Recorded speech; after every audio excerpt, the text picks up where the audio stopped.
آج ہم کچھ ذکر حضور کے لواب دہن کا کریں گے کہ اللہ نے میرے کریم آقا صلی اللہ علیہ وآلہ وسلم کو کس قدر شان عطا فرمائی تھی، اور یہ جو حضور کا لواب دہن ہے، یہ حضور کا لواب دہن ہے۔ حضرت جابر بن عبداللہ کہتے ہیں غزوہ خندق کے اوپر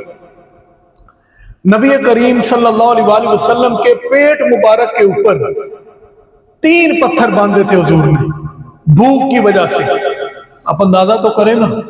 کہ رسول اللہ نے تو اتنی بھوک برداشت کی ہے، اور ہم تو ساری نعمتیں کھا کے بھی ان کا راستہ چھوڑ دیتے۔ 3 ٹائم روٹی ملتی ہے، 3 ٹائم ساری نعمتیں اللہ کی، پھر بھی راستے پہ نہیں چل رہے، اور حضور نے دیکھیں ہمارے لیے کتنی تکالیف کو برداشت کیا۔ حضرت جابر بن عبداللہ کہتے ہیں مجھ سے دیکھا نہ گیا۔ ظاہر سی بات ہے، جو محبت کرتا ہے، جو محب ہوتا ہے، اس سے اپنے محبوب کی تکلیف تو نہیں نہ دیکھی جاتی، تو کہتا ہے مجھ سے برداشت نہ ہوا، تو میں نے کیا کیا، میں نے رسول کریم صلی اللہ علیہ وآلہ وسلم کہ میں ان کو آپ کو کھانا کھلاؤں، میں گھر گیا، گھر جا کے میں نے اپنی بیوی سے پوچھا کہ گھر میں کچھ ہے، تو صحابہ کیونکہ ہماری طرح تو نہیں تھے، کر کر کے جمع، کر کر کے جمع، کر کر کے جمع ہم کرتے رہتے ہیں، موجے پچھلے مارتے رہتے ہیں، پتہ نہیں کب بلاوا آ جاتا ہے، جمع ہم۔ اور یہ سیدنا شیخ عبد القادر جیلانی الحسنی والحسینی نے بھی فرمایا، آپ فرماتے ہیں کہ تجھ سے بڑا بے وقوف کون ہے کہ جمع تو کرتا ہے اور تو مر جاتا ہے اور موجے پچھلے مارتے ہیں، کیونکہ جمع تو نے کیا ہوتا ہے، پر حساب بھی تو ہی دیتا ہے۔ تو صحابہ تو جمع نہیں کرتے تھے، تو کیا ہوا جب حضرت جابر بن عبداللہ اپنے گھر گئے، جا کے پوچھا اپنی بیوی سے کچھ کھانے کو ہے، بیوی نے کہا تھوڑے سے جو رکھے، تھوڑے سے جو، اور ایک بکری کا بچہ ہے، اس کے علاوہ تو گھر میں کچھ نہیں۔ تو حضرت جابر بن عبداللہ اپنی بیوی سے کہنے لگے دیکھو بات یہ ہے، میں نے آج رسول اللہ صلی اللہ علیہ وآلہ وسلم کو اس حالت میں دیکھا ہے کہ حضور کے پیٹ مبارک پر 3 پتھر بندھے ہوئے ہیں، اور بھوک کی وجہ سے سارے صحابہ نے ڈال ہے، تو تم ایسا کرو کہ اس بکری کے بچے کو ذبح کرو، اور ساتھ میں جو ہے اس کو پیسو اور اس کا آٹا بناؤ،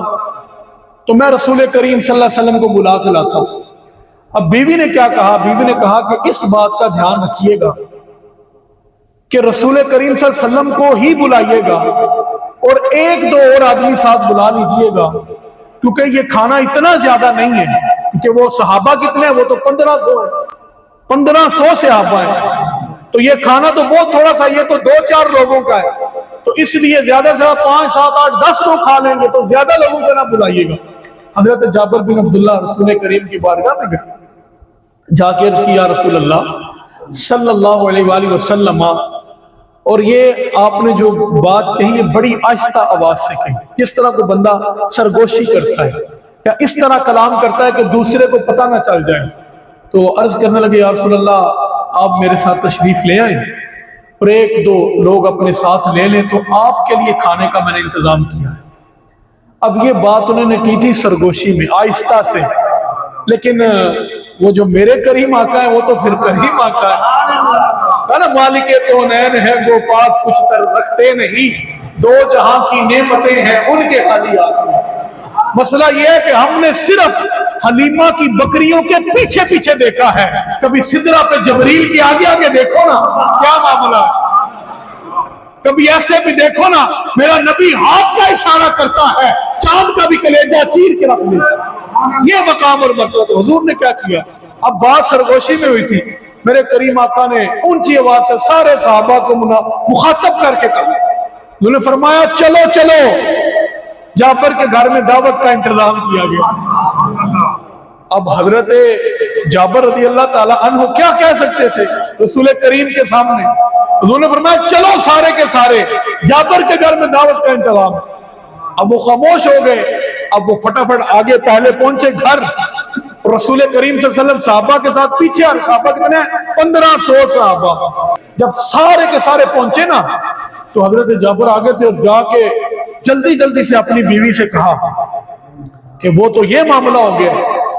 بیوی نے آپ سے، یہ مسلم شریف کے اندر ہے کہ بیوی نے آپ سے اس بات کے اوپر تھوڑی لڑائی کی، ظاہری سی بات ہے یہ ہو جاتا ہے، ایک فطرتی چیز ہے۔ اس نے کہا کہ میں نے آپ کو کہا بھی تھا